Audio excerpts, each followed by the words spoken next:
నమస్తే, welcome to our channel. ప్రస్తుతం మనతో ప్రముఖ ఆధ్యాత్మికవేత్త, ఆస్ట్రాలజర్ ముల్లపూడి సత్యనారాయణ మూర్తి గారు ఉన్నారు. వారితో మాట్లాడదాం. నమస్తే గురుగారు. నమస్కారం మా ఫణికుమార్ గారు. విశ్వవసు నామ సంవత్సరం అండి, కొత్త సంవత్సరం ఉగాది నుండి స్టార్ట్ అవుతుంది. సో ఎప్పుడు కూడా అయిపోయిన సంవత్సరం ఎప్పుడు మనం కష్ట నష్టాలు అన్ని అనుభవిస్తాం కాబట్టి రాబోయే సంవత్సరం మీద ఒక హోప్ ఉంటుంది. ఈ సంవత్సరం ఎలా ఉంటుంది అన్న క్యూరియాసిటీ ఉంటుంది ప్రతి ఒక్కళ్ళకి. సో అందుకని మనం విశ్వవసు నామ సంవత్సరంలో ఓవరాల్ గా ఎలా ఉంది, అన్ని రాసుల వారికి అందరికీ ఎలా ఉంది అనేది మాట్లాడుకుని దాంతో పాటుగా రాశి ఫలితాలు కూడా చేద్దామండి. ఫస్ట్ ఓవరాల్ గా మీరు అసలు ఎలా ఉందో చెప్పి తర్వాత మేషరాశి వారికి ఎలా ఉందో చెప్పండి గురుగారు. అలాగే విశ్వావసు నామ సంవత్సరం అంటే అందరికీ సంపదలనిచ్చే సంవత్సరం అని అర్థం. సూపర్. అసలు లాస్ట్ ఇయర్ 2024 సంవత్సరం అంటే క్రోధి నామ సంవత్సరం. అందరూ కోపతాపాలతో కోర్టులకి భార్యాభర్తలు గొడవలు జరిగినాయి. వాళ్ళందరూ ఇప్పుడు రీకన్సిలేషన్కి వచ్చేసి ఈ సంవత్సరంలో 50% ఆఫ్ ద పీపుల్, దంపతులు, కపుల్స్ వీళ్ళంతా కూడా కలిసిపోతారు. 50% ఆఫ్ ద సివిల్ కేసెస్ ఇవన్నీ కూడా ఎవరి పొలాలు వాళ్ళకి వచ్చేయడం, హాస్టల్ కోర్టులో కేసెస్ అయిపోవడం జరుగుతుంది. ఈ సంవత్సరం రాజు సూర్యుడు, మంత్రి చంద్రుడు. కాబట్టి ఇంకేం కావాలి మనకి? రాజు కరుణామయుడై ఉంటాడు. అంటే రవి ఇప్పుడు కూడా స్ట్రిక్ట్ గా ఉంటాడు కానీ లోపల చాలా కరుణ ఉంటుంది. అందువల్లనే ఆ సూర్యనారాయణమూర్తి సింహరాశి వాళ్ళు, వీళ్ళకి ఏంటంటే వాళ్ళని ఎదురించకూడదు మనం. అందువలన ఈ యొక్క సంవత్సరంలో మనము ఎలా ఉంటుంది అంటే రాజు మంచివాడై ఉన్నాడు, మంత్రి చంద్రుడై ఉన్నాడు కాబట్టి, మళ్ళీ సైన్యాధ్యక్షుడు రవి అయి ఉన్నాడు కాబట్టి మనం ఈ సంవత్సరం బ్రహ్మాండంగా ఉంటుంది. భూకంపాలు ఉండవు, అస్సలు ఉండవు. ఏదో చిన్నది ఏ మూలనో ఎప్పుడో వస్తాయి కానీ మేజర్ గా ఉండవు. వర్షాకాలం మనకు రాబోతుంది, పుష్కలమైన వర్షాలు వస్తాయి. ఎందువల్లంటే ఏమండి రవి గట్టిగా ఉన్నాడండి అందుకని రావేమో అండి అనుకుంటారు, కాదు. నెక్స్ట్ ఈ కోర్టు లావాదేవీలు కలిసిపోతారు, విద్యార్థులు తెగ చదువుతారు, విదేశాలకు వెళ్ళేటటువంటి వాళ్ళ సంఖ్య ట్రంప్ వచ్చాడని తగ్గుతుంది అనుకుంటున్నారు కదా, ఏమీ తగ్గదు, పెరుగుతుంది. ఇంకా వీసాలు కూడా వస్తాయి, విదేశ వలసలు ఎక్కువ జరుగుతాయి. అండ్ చేపల రొయ్యల చెరువులు బాగా పెడతారు జనం. ఇంతకుముందు చేపలు టపీమని చచ్చిపోయే రొయ్యలు, ఇప్పుడు అలాంటివి ఉండవు. నెక్స్ట్ రైతులు బ్రహ్మాండమైనటువంటి పంట చేస్తారు, కాస్ట్లీ గ్యాడ్జెట్స్ కొంటారు, ఖరీదైన వస్తువులు ఇళ్లల్లో. అయితే వైవాహిక జీవితాల దగ్గరికి వచ్చేసరికి దాంపత్యం మీద ప్రతి ఒక్కళ్ళు కూడా అసలు ఇది కలియుగం అంటే కామయుగం. ఎక్కువ రొమాన్స్ చేయాలి కానీ ఈ సంవత్సరం దంపతులంతా కూడా కెరీర్ మీద, ఉద్యోగాల మీద దృష్టి పెడతారు. దాంపత్యం తగ్గిపోతుంది. అందువలన సంతానోత్పత్తి తగ్గిపోతుంది ఈ సంవత్సరం, పిల్లల సంతానం మీద అంతా కూడా. అలాగే వృత్తి మీద ఎక్కువ కాన్సన్ట్రేషన్ చేస్తారు. రాజకీయ నాయకులకి కొత్త కొత్త పోస్టులు వస్తాయి, కొత్త కొత్త పార్టీలు పుడతాయి. అలాగే ఇప్పుడు సినీ ప్రముఖులు ఉన్నారు కదా, వీళ్ళంతా కూడా మంచి పేరు తెచ్చుకుంటారు, కొన్ని సినిమాలు హిట్ అవుతాయి, మీడియా రంగంలో అద్భుతాలు సృష్టిస్తారు. అండ్ Y2K వచ్చేసింది, ఇప్పుడు డీక్సీక్ ఇలాంటి సాఫ్ట్వేర్లు వచ్చేసినాయి. అందువలన మనకి ఫ్రీగా మనకి ఈ యొక్క ఆర్టిఫిషియల్ ఇంటెలిజెన్స్ లో మనం అద్భుతాలు సృష్టిస్తాం. అంటే ఫ్రీగా యాప్స్ రాగానే చూస్తారు, ఇంతకు ముందు మనం మినిమం సబ్స్క్రిప్షన్స్ పెట్టి చూడాలి.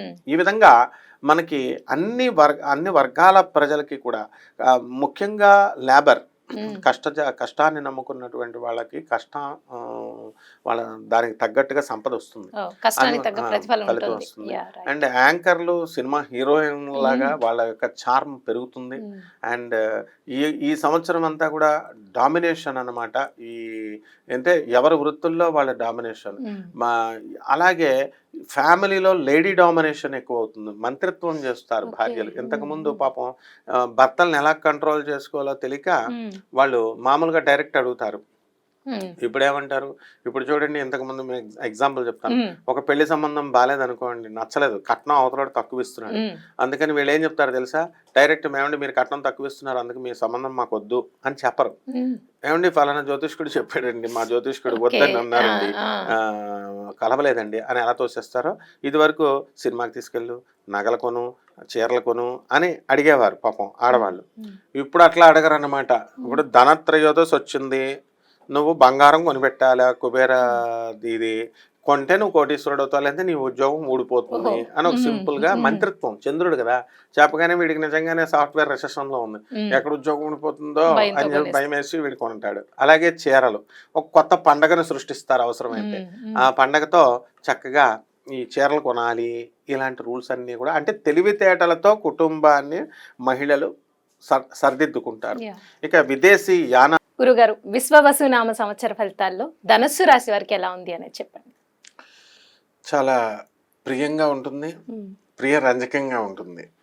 శ్రీ విశ్వావసునామ సంవత్సరం ఈ ఉగాది 2025 నుంచి ఉగాది 2026 వరకు జరిగేటటువంటి ఈ సంవత్సర ఫలితాల్లో ధనుస్సు రాశి వారికి లీడింగ్లోకి వస్తారు. ఎందువల్లంటే షష్ఠ స్థితిగతుడైనటువంటి గురుగ్రహ ప్రభావం వలన 2025లో అంతా కూడా 24 అంతా కూడా చాలా పిచ్చి పిచ్చిగా ఉంటుంది వాళ్ళకి. శత్రువులపై ఆధిపత్యం సంపాదిస్తారు కానీ మనసు అంత ఉల్లాసంగా ఉండదు. ఇప్పుడు ఈ సంవత్సరం మే 30 దాటిన తర్వాత నుంచి ఇంకా ఉల్లాసంగా తయారవుతారు. తర్వాత భార్యాభర్తల మధ్య అన్యోన్యత అనేటటువంటిది గ్రాఫ్ చాలా పైకి వెళ్ళిపోద్ది, బాగా పెరుగుద్ది. షేర్ మార్కెట్లో పెరిగినట్టుగా, ఇండెక్స్ బాగా పెరిగినట్టుగా. సో వీళ్ళు ఏం చేయాలండి అంటే ఈ యొక్క శుక్రుడు రాహుతో కలిసి ఎక్కువ సంచారం ఎక్కువ సార్లు చేస్తున్నాడు. చంద్ర సంచారాలు, శుక్ర సంచారాలు, మనము ఈ లవ్ రిలేషన్స్ ఈ సంచారాలను గమనించినట్లయితే దానివల్ల ఏమవుతుందంటే వీళ్ళు ఈ భార్యలను చాలా జాగ్రత్తగా ప్రేమగా వాళ్ళు చూసుకోవాలా, వాళ్ళకి కావాల్సినటువంటి చీరలు నగలు కొనిపెట్టాలా. అలాగే ప్రతి స్త్రీని కూడా గౌరవించి వీళ్ళు చేసినట్లయితే శుక్రుడు కాబట్టి తప్పకుండా వీళ్ళని బ్లెస్ చేస్తారు. అలా కాకుండా భార్యల మాటలకి ఎదురు చెప్పినా ఎడ్డమంటే తెడ్డమని వాదించినా వీళ్ళకి అనూహ్యమైనటువంటి ప్రాబ్లమ్స్ కెరీర్లో రావడానికి అవకాశాలు ఉంటాయి.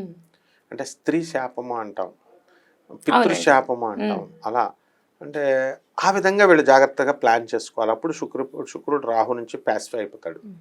ఇకపోతే ధనుస్సు రాశి వారికి పాపం అర్ధాష్టమ రాహు పీడిస్తూనే ఉన్నాడు. ఇప్పుడు ఆ రాహు మాయమైపోతాడు. ఇప్పుడు మనకి శని పీడిస్తాడు. తృతీయ నుంచి స్థానంలో నుంచి చతుర్థ స్థానానికి శని, రాహు 4వ ఇంట్లో ఉన్నవాడు 3వ ఇంట్లోకి స్థానభ్రంశం డిస్ప్లేస్మెంట్ జరగడం వల్ల అర్ధాష్టమ శని పీడించడు. పనులు లేటుగా బద్ధకం చేసుకుంటారు. అంటే అంతకుముందు మనశ్శాంతి లోపం. ఇప్పుడు మనకు పాస్పోర్ట్ రాకపోతే మనం బాధపడితే ఒక అర్థం ఉంది, ఎదురింటోడికి పాస్పోర్ట్ రాలేదు, పక్కింటోడికి పనులు అవ్వలేదని మొన్నటిదాకా బాధపడ్డారు అనవసరమైన విషయాల కోసం. ఇప్పుడు అట్లా కాదనమాట, పనులు లేటుగా అవుతూ ఉంటాయి కాబట్టి వీళ్ళు ఎక్కువ ఎఫర్ట్ పెట్టినట్లయితే సరిపోతుంది. ఇకపోతే ఈ ధనుస్సు రాశి వారికి అత్యద్భుతమైన ఇంకో బోనస్ ఒకటి ఉంది. భాగ్యస్థితిగతుడైనటువంటి కేతుగ్రహ ప్రభావం వలన సడన్ ప్రయాణాలు, ఇంటర్ స్టేట్స్ అండ్ ఫారిన్ కంట్రీస్కి వెళ్ళాలనుకునేటటువంటి వాళ్ళకి ఈ పనులు అవుతాయి. అలాగే MNCస్లో పనిచేస్తున్నటువంటి వాళ్ళందరికీ కూడా వీళ్ళకి ఎక్కువ లాభాలు జరగడానికి అవకాశాలు. అంటే anything which is related to foreign country. Foreign country నుంచి ప్రొడక్ట్స్ తెచ్చుకొని ఇక్కడ అమ్ముకున్నా సరే వీడు కుబేరుడు అయిపోతాడు. ఉప్పు చేపల మామూలు పక్కన దొరుకుతున్న కాకినాడ నుంచి వైజాగ్ నుంచి ఉప్పు చేపలు తెచ్చి అమ్మినా కుబేరుడు అయిపోతాడు. అదే విధంగా సముద్రం ప్రొడక్ట్స్, ఎనీ సముద్రం ప్రొడక్ట్స్, సినిమా హాల్ వాళ్ళంతా కూడా పాపం చాలా కాలం నుంచి మూసుకొని కూర్చున్నారు. అటువంటి వాళ్ళకి అన్నీ కూడా ఇప్పుడు తెరుచుకుంటారు. అండ్ సినిమా యాక్టర్స్ కంటే కూడా సినిమా హీరోయిన్స్ నెంబర్ 1 స్థాయిలోకి వెళ్ళిపోతారు. ఈ ధనుస్సు రాశి వారు సహజంగా ఇంటలెక్చువల్స్ అండ్ వీళ్ళు ఏంటంటే కొంచెం ఆలోచన పరులు కాబట్టి ఈ ఎంతసేపు కూడా ఈ క్రోధిరామ సంవత్సరంలో జరిగినటువంటి ఇన్సిడెంట్స్ ఇలా జరగలేదే అని బాధపడుతూ నెమరు వేసుకుంటూ ఆవు గడ్డిని నెమరు వేసుకుంటున్నట్టు నెమరు వేసుకుంటూ ఉంటారు. ఇది అనవసరం అమ్మా అని చెప్పినా కూడా దాని నుంచి బయటికి రాలేరన్నమాట. సో ఈ యొక్క రాహుమాయాజాలం నుంచి వీళ్ళు తప్పించుకున్నారు కాబట్టి ఇక ఈ యొక్క ధనుస్సు రాశి వారికి అందరికీ కూడా వ్యాపారాలు సవ్యంగా సాగుతాయి. వృత్తి వ్యాపార ఉద్యోగ విషయాల్లో ముందుకు దూసుకొని వెళ్ళిపోతారు. మరి ఇల్లు లేనటువంటి వాళ్ళు ఈ సంవత్సరం ఇల్లు కొంటారు, స్థలాలు లేనటువంటి వాళ్ళు స్థలాలు కొంటారు. పాత బకాయిలు ఏవైతే రావాల్సినటువంటివి ఉంటాయో అవన్నీ కూడా వచ్చేయడం జరుగుతుంది. మరి ఈ విధంగా ఈ యొక్క ధనుస్సు రాశి వారు పాపం బిల్డర్లు చాలామంది ఇళ్ళు కట్టుకొని ఆగారు, ఆ అపార్ట్మెంట్స్ అమ్ముడవడం లేదు, అవి ఇప్పుడు కొద్దిగా కదులుతాయి. అదేవిధంగా ఈ యొక్క స్థలాలు లేనటువంటి వాళ్ళు స్థలాలు కొని పాపం రియల్ ఎస్టేట్ బిజినెస్ ఏమంటే గురుగారు నోటి దగ్గరకు వచ్చి ఆగిపోతుందండి వ్యాపారాలు అనేవాళ్ళు చాలా మంది ఉంటారు. అవునండి, చాలా మంది. అటువంటి వాళ్ళకి కొంచెం ఈ ధనుసు రాశి వారు కొంచెం మొమెంటం అనేటటువంటిది ఇస్తుంది. కాబట్టి వివాహాలు లేనటువంటి వాళ్ళందరికీ కూడా వీళ్ళకి వివాహాలు అవుతాయి. అయితే ఎక్కువగా ప్రేమ వివాహాలు, అది కూడా ఫారిన్ కంట్రీస్ అమ్మాయిలతో అవడానికి అవకాశాలు ఉంటాయి. కాబట్టి అంటే కేతు బాగున్నాడు. ఆ విధంగా మనకి నేను చెప్తే నమ్మలేదు చాలామంది. యుఎస్కి వెళ్ళినటువంటి వాళ్ళు ఈ ఒక్క వీధిలో ఆన్ యావరేజ్ చూసుకోండి, కావాలంటే ఒక జర్మన్ అమ్మాయి, ఒక అమెరికన్ అమ్మాయి ఇది వరకు కాలంలో ఉండేది కాదు. ఇప్పుడు మనం హైదరాబాద్లో అలా వచ్చేసారు. సో మన పవన్ కళ్యాణ్ గారు చేసుకున్నారు అలా. కాబట్టి విఐపి కాబట్టి మనకు తెలుస్తుంది.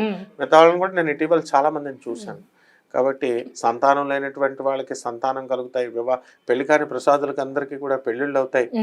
అండ్ ఈ యొక్క జ్యోతిష్ రంగంలో ఆధ్యాత్మిక రంగంలో ఉన్నటువంటి వాళ్ళకి అందరికీ కూడా ఈ యొక్క శని రాహుగ్రహాలు ఇంటరాక్ట్ అవ్వడం వల్ల వీళ్ళందరూ ఎలా ఉంటారంటే, జ్యోతిష్యం కెమెరా ముందుకు వచ్చి చెప్పినటువంటి వాళ్ళు ఏమంటే మాకు ఉద్యోగం వచ్చిందండి వేరే చోటకు వెళ్తున్నారు, గెస్ట్లు వెళ్తున్నారు, వాళ్ళు అక్కడ వచ్చిన పోస్ట్ ఏమిటంటే అంటే నాటకాలు వేయడం. అంటే రవీంద్ర భారతిలో శ్రీరామచంద్ర ప్రభు వేషాలు ఇలా. అంటే ఇవన్నీ ఎందుకనంటే కళలే ఇంటర్చేంజ్ అవుతాయి. సినిమా రంగంలో ఉన్న సంగీత రంగంలో ఉన్న వాళ్ళు నాట్యం వైపు, నాట్యం ఉన్న వాళ్ళు సాహిత్యం వైపు, ఈ విధంగా ఉంటాయన్నమాట. కాబట్టి ధనుసు రాశి వారికి అందరికీ కూడా బాగుంది. అండ్ ముఖ్యంగా వీళ్ళకి స్త్రీ దోషం పట్టుకోవడానికి 1 సంవత్సరం పాటు అవకాశం ఉంది. కాబట్టి స్త్రీలను చాలా జాగ్రత్తగా చూసుకోవాలా, అందులో భార్యలను చాలా బాగా చూసుకోవాలి. వీళ్ళకి ఏది కావాల్సి వచ్చినా సరే వీళ్ళకి ఈగోలకు వెళ్లకుండా వాళ్ళకి తెచ్చిపెట్టినట్లయితే బ్రహ్మాండంగా ఉంటుందమ్మా. రైట్ అండి. అయితే విశ్వవసునామ సంవత్సరం ధనుస్సు రాశి వారికి అన్ని విధాలా కలిసి రావాలంటే వారు పాటించాల్సిన పరిహారాలు ఏంటి, అలాగే వారికి కలిసి వచ్చే రంగు, అదృష్ట సంఖ్య, కలిసి వచ్చే వారం, పఠించాల్సిన మంత్రం గురించి చెప్పండి. మనకి ఈ యొక్క ధనుస్సు రాశి వారికి లక్కీ డేట్ 3, లక్కీ రంగు బంగారం, అండ్ లక్కీ వారము గురువారం. తర్వాత ఈ పఠించవలసినటువంటి మంత్రము జగద్గురువులను ఎవరినైనా సరే పూజ చేసుకోవచ్చు. వీళ్ళు మంత్ర ధరాం దత్తాత్రేయాయ నమః, ఓం బృహస్పతయే నమః, గురు రాఘవేంద్ర, గురుదత్త, ఓము ఇవన్నీ ఉండాల్సిన అవసరం లేదు. జై గురుదత్త, శ్రీ గురుదత్త, అలా ఏ మంత్రమైనా సరే. కానీ గురువు గారి పట్ల చాలా భక్తి భావం ఉండాల. అంటే మన టీచర్ ఇప్పుడు మదర్ ఆర్డర్, చిన్నప్పుడు పిల్లవాడు ఎలా చూస్తాడంటే తల్లిని అమ్మ నోటి నుంచి వచ్చేది వేదవాక్కుగా తీసుకుంటాడు వాడు. అలాంటిది ఏజ్ పెరిగే కొద్దీ మాయలో పడి ఆ ఆర్డర్ నుంచి అతిక్రమిస్తాడు. ఆ విధంగా ఆ మాయ నుంచి తప్పించుకొని వీళ్ళు జగద్గురువుల మాటనే మనం అంత ప్రాణప్రదంగా చూసుకున్నప్పుడు మాత్రమే మంత్రం ఫలిస్తుంది.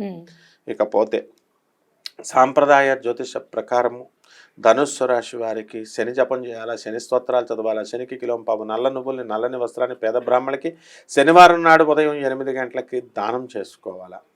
అలాగే తంత్ర జ్యోతిష ప్రకారము రావి చెట్టుకు నీళ్లు బాగా పొయ్యాలా, రావి చెట్టు మొదల్లో కూర్చొని కొంతసేపు ఓం బృహస్పతయే నమః, ఓం శనైశ్చరాయ నమః అంటూ వీళ్ళిద్దరికీ కూడా మంత్ర జపము 108 సార్లు చేసుకోవాలి.